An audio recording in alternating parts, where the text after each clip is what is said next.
বদরগঞ্জে dairy Pharma অ্যাসোসিয়েশনের আয়োজনে দোয়া সাধারণ সভা ও ইফতার মাহফিল অনুষ্ঠিত হয়েছে বদরগঞ্জ ডাকবাংলোতে। উক্ত ইফতার মাহফিলে প্রধান অতিথি হিসেবে উপস্থিত ছিলেন অধ্যাপক পরিতোষ চক্রবর্তী, আহ্বায়ক বিএনপি বদরগঞ্জ উপজেলা শাখা। বিশেষ অতিথি হিসেবে উপস্থিত ছিলেন বদরগঞ্জ উপজেলা ভেটেরিনারি সার্জন সহ বিভিন্ন সমাজসেবক, রাজনৈতিক ব্যক্তিত্ব সহ প্রান্তিক খামারিরা।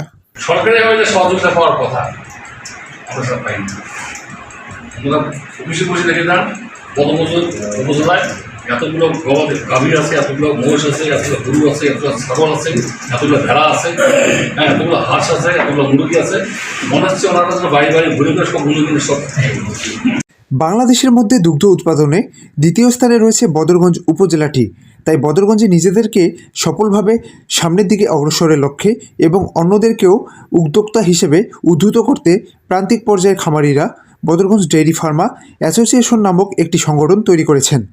সংগঠনটির বর্তমানে সভাপতিত্ব করছেন ASM রাশেদ কবির এবং সাধারণ সম্পাদক কাজী মোহাম্মদ মামুনুর রশিদ। প্রান্তিক পর্যায়ে খামারিদের জীবনমান উন্নয়ন ও সার্বিক পরিস্থিতিতে সহায়ক হিসেবে কাজ করবে বদরগঞ্জ ডেইরি ফার্মার অ্যাসোসিয়েশন, এমনটাই জানিয়েছেন সংগঠনের সভাপতি ও সাধারণ সম্পাদক।